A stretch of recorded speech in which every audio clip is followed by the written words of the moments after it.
이번 시간에 여러분에게 소개해드릴 게임은 스플렌더라는 게임입니다.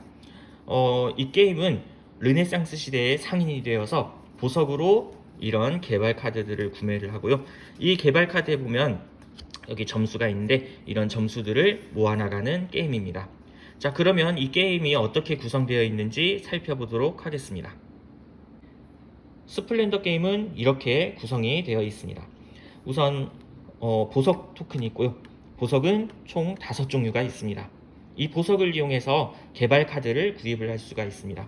보석 토큰은 종류별로 7개씩 들어 있습니다. 그리고 특별히 황금 조커 토큰이 있는데 이 황금 조커 토큰은 어떤 보석으로든지 바꿔서 사용할 수 있는 토큰입니다. 마치 조커와 같은 토큰이죠. 특별한 기능을 갖기 때문에 이거는 5개밖에 들어있지 않습니다. 그리고 개발 카드가 있어요. 자, 개발 카드는 종류별로 3종류가 있습니다. 그래서 초록색이 1단계, 노란색은 2단계, 파란색은 3단계입니다. 단계가 높아질수록 구입이 어려워집니다. 구입이 어렵다는 건 이걸 사기 위해서 들어가는 보석이 많아진다는 뜻인데요. 예를 들면 1단계 카드 하나를 볼게요. 자, 이 카드를 구입을 하기 위해서는 빨간색 보석 4개를 내야 됩니다. 하지만 또 하나를 더 볼까요? 자, 1단계 카드인데 이 카드를 구입하기 위해선 파란색 보석 3개가 있으면 됩니다. 하지만 3단계 카드를 볼게요. 이 카드를 구입하기 위해선 파란색 보석 3개, 초록색 6개, 그다음 빨간색 3개. 엄청 많이 들어가죠. 이렇게 단계가 높아질수록 구입이 어렵습니다.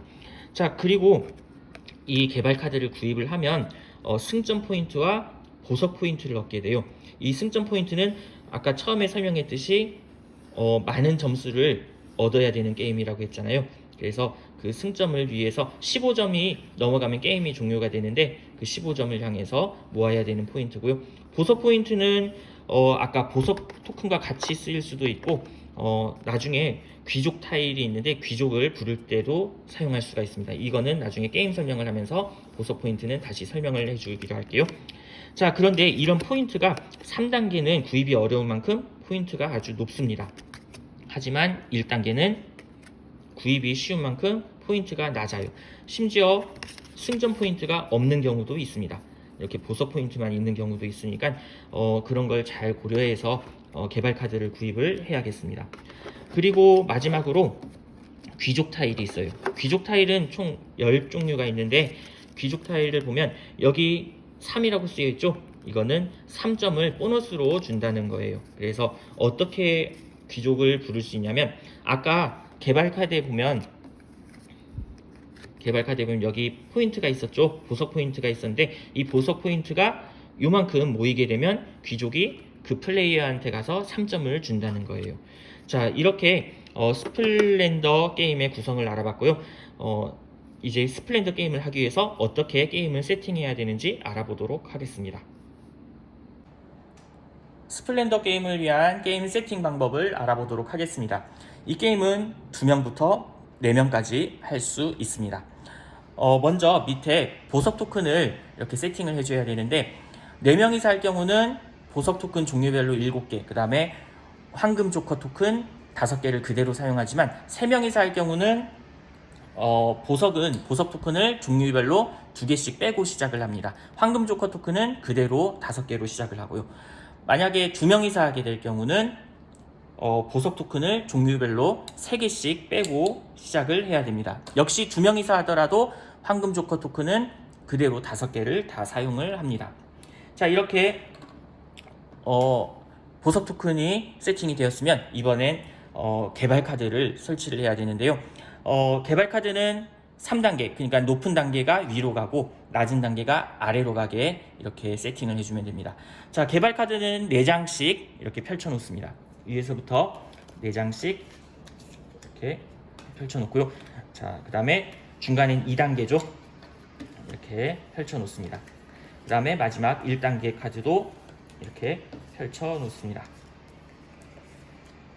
자, 이렇게 개발 카드를 펼쳐 놓았으면 마지막으로 귀족 타일을 펼쳐야 되는데 귀족 타일 10장을 다 펼쳐놓는 게 아니고 플레이어 수보다 한 장 더 많게 펼쳐놓으면 됩니다. 예를 들어서 4명이서 할 경우는 귀족 타일을 5장을 펼쳐놓고요. 3명이서 할 경우는 4장, 2명이서 할 경우는 3장을 펼쳐놓으면 됩니다. 자, 4명이서 하는 걸 기준으로 해서 4명이서 하면 플레이어 수보다 한 장 더 많게 5장을 설치를 해야죠.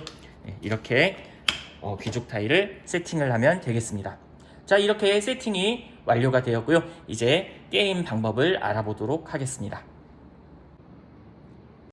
자, 이렇게 게임 세팅이 완료되고 게임 순서가 정해졌으면 첫 번째 플레이어부터 이제 게임을 하게 됩니다. 자기 차례 할 수 있는 일은 총 4가지가 있습니다. 자, 첫 번째는 여기 밑에 보면 보석 토큰들이 있죠. 황금 보석 토큰을 제외하고 5종류의 보석이 있는데 각각 다른 종류로 3개의 토큰을 이렇게 가져가는 방법이 있고요. 그 다음에 두 번째 방법은 한 종류의 보석 토큰을 2개 가져가는 방법이 있습니다. 이런 식으로 2개를 가져가는 방법이 있고, 세 번째는 이미 나한테 보석이 있다면 가지고 있는 보석을 이용해서 개발 카드를 구입을 하는 방법이 있습니다. 그리고 마지막 방법은 내가 보석을 가지고 있기는 한데 지금 이 카드를 구입하고 싶은데 내가 가지고 있는 보석으로는 지금은 구입을 할 수가 없어요. 그런데 이 카드를 너무 구입을 하고 싶어요. 그런 경우에는 예약을 하고 황금 조커 토큰을 하나 가져갈 수가 있습니다. 이렇게 예약을 한 카드는 다른 사람들은 구입을 할 수가 없고요. 예약한 본인만 구입을 할 수가 있습니다. 자, 이렇게 자기 차례에 할 수 있는 4가지 방법을 잘 알고 플레이를 하면 되겠습니다. 게임을 하면서 주의해야 할 규칙 몇 가지를 알아보겠습니다. 먼저 보석 토큰과 관련된 규칙이 있는데 자기 차례에 할 수 있는 일 중에 같은 종류의 보석 토큰 2개를 가져갈 수 있는 게 있었죠. 그런데 내가 가져가고 싶은 보석 토큰이 3개 이하로밖에 남아있지 않다면 그 보석은 2개를 가져갈 수 없습니다. 그런 규칙을 잘 주의해야겠고요. 또 하나의 보석 토큰과 관련된 규칙은 황금 조커 토큰을 포함해서 자기가 가질 수 있는 보석 토큰의 개수는 10개까지밖에 없습니다. 그래서 자기가 플레이를 하는 중간에는 10개가 넘어가도 상관없지만 내 차례가 끝나고 나서 다음 사람 순서로 넘어가기 전에 보니까 나한테 보석 토큰이 황금 조커 토큰을 포함해서 10개가 넘는다면 10개만 남기고 나머지는 버려야 합니다. 그런 규칙을 잘 주의해 주시고요. 그 다음에 예약과 관련된 규칙도 있어요. 카드 예약은 여기 펼쳐져 있는 12장의 카드 중에서 예약을 해도 되지만 여기 가려져 있는 카드들 중에서도 예약이 가능해요. 그럴 경우에는 맨 위에 있는 카드를 예약을 해야 되고요. 지금 공개되지 않은 카드잖아요. 그래서 이거는 자기만 보고 다른 사람에겐 보여주지 않아도 됩니다. 그리고 또 예약과 관련된 규칙이 하나 더 있는데, 예약을 할 땐 황금 조커 토큰을 하나 가져가면서 예약을 하게 되잖아요. 근데 황금 조커 토큰은 5개까지밖에 없어요. 그래서 황금 조커 토큰을 다 가져가서 남아있지 않은 경우에는 예약하기만 하고 황금 조커 토큰은 가져갈 수 없습니다. 자, 마지막 예약과 관련된 규칙이에요. 자기 차례에 한 장을 예약을 할 수가 있는데 순서가 돌아서 또 자기 차례가 됐어요. 그러니까 또 예약을 하고 싶은 카드가 생겨서 예약을 한 장을 더 했습니다. 이렇게 2장을 예약을 했고요. 그 다음에 또 자기 차례가 돌아와서 보니까 또 괜찮은 카드가 있네요. 그래서 이 카드를 하나를 더 예약을 했어요. 자, 예약은 3장까지밖에 못합니다. 그 다음 3장이 예약이 이미 되어 있으면 자기 차례가 되어도 더 이상 예약을 할 수가 없습니다. 이 예약된 카드를 없앨 수 있는 유일한 방법은 이 보석을 내고 사는 방법밖에 없어요. 그래서 이렇게 사게 되면 예약된 카드가 2장이 남으니까 한 장을 더 예약을 할 수가 있습니다. 그런 예약과 관련된 규칙도 주의해 줘야겠습니다. 자, 이제 개발 카드를 구입을 해보도록 하겠습니다. 내가 이 카드를 사고 싶었는데 열심히 보석을 모아서 결국 이 카드를 구입하기 위한 파란색 보석 3개와 빨간색 보석 2개, 그다음 검은색 보석 3개를 이렇게 모았습니다. 자, 그럼 이 카드를 이제 구입을 할 거예요. 이 카드를 자기한테로 가져오고 이 카드 구입에 필요한 보석들을 여기 앞에 제출을 하면 됩니다. 자, 구입을 하고 나니까 여기 빈 공간이 생겼죠. 2단계 카드 하나가 비었으니까 2단계 카드 더미에서 하나를 펼쳐서 채워 넣으면 됩니다. 자, 이제 구입한 카드를 잘 보면 여기 승점 포인트가 있죠? 예, 1점을 얻게 되었고 빨간색 보석 포인트를 얻게 되었어요. 자, 이 보석 포인트가 어떻게 쓰이는지 이제 알아보도록 하겠습니다. 보석 포인트의 사용법을 알아보도록 하겠습니다. 자, 현재 나한테 카드가 3장이 있어요. 자, 승점 포인트를 보니까 4점, 1점, 5점. 그래서 현재 나의 점수는 총 10점이네요. 자, 보석 포인트를 보니까 검은색 보석 포인트가 1점, 그다음 빨간색 보석 포인트가 2장이니까 2점이 있네요. 자, 이 상황에서 보석 포인트를 어떻게 사용하는지 알아보도록 하겠습니다. 자, 지금 내가 이 카드를 구입을 하고 싶어요. 그런데 보니까 이 카드를 구입을 하려면 보석이 빨간색 보석 토큰이 4개가 필요하네요. 자, 그런데 지금 나한테 빨간색 보석 포인트가 2점이 있죠. 그러면 빨간색 보석 토큰을 2개를 할인받을 수 있습니다. 그래서 이 카드를 구입하려면 보석 토큰 2개만으로 구입을 할 수가 있습니다. 또 하나 예를 들어보도록 할게요. 지금 이 카드를 구입을 하려고 하는데 지금 이 카드를 구입을 하려면 하얀색 보석 2개, 그 다음 빨간색 보석 2개, 검은색 보석 3개가 필요해요. 그런데 나한테 빨간색 보석 포인트가 2포인트가 있고 검은색 보석이 1포인트가 있잖아요. 그러면 빨간색 보석 2개랑 검은색 보석 하나는 할인을 받게 됩니다. 그러니까 이 카드를 사려면 하얀색 보석 토큰 2개, 검은색 보석 토큰 2개만 있으면 구입을 할 수 있다는 거죠.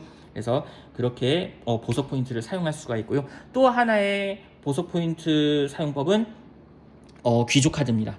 자, 귀족 타일이 있는데 이 귀족 타일을 자신한테로 부르기 위해서는 이 보석 포인트가 필요해요. 예를 들어서 이 귀족 타일은 검은색 보석 포인트 4점, 그다음 빨간색 보석 포인트 4점이 채워지면 자동으로 나한테 오게 됩니다. 이거는 내가 하는 내가 내 차례 할 수 있는 일은 4가지가 있다고 했죠. 그거에 포함이 되지 않고 내가 할 일을 끝내고 나서 이제 다음 사람 순서로 넘어갈 때 보니까 보석 포인트가 이렇게 채워지면 이 귀족은 자연스럽게 자신한테로 와서 여기 보너스 포인트 3점을 나한테 주게 되는 겁니다. 자, 그래서 이런 보석 포인트의 기능을 잘 활용을 해서 이제 게임을 해보기 바랍니다.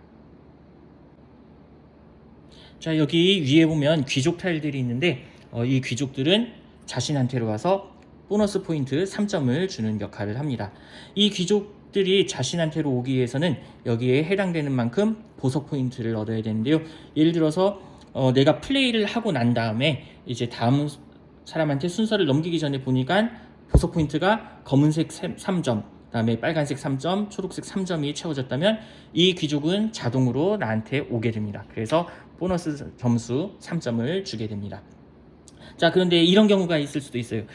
게임을 하고 다음 사람한테 순서를 넘기려고 하는데 보니까 내가 이 귀족을 부를 포인트도 만들어졌고 이 귀족을 부를 포인트도 만들어졌다. 그런 경우에는 이 둘 중 한 명만 나한테로 부를 수가 있습니다. 선택을 해서 부르면 되겠습니다. 자, 게임을 하다 보니까 어느새 승점 포인트가 15점이 모아졌어요. 자, 15점이 이상 모으게 되면 이제 게임을 종료하게 되는데 여기서 바로 종료하는 게 아니고 그 라운드의 마지막 순서 사람까지 이제 플레이를 마치면 게임이 종료가 됩니다. 게임이 종료가 되면 각자의 승점 포인트를 계산을 하고요.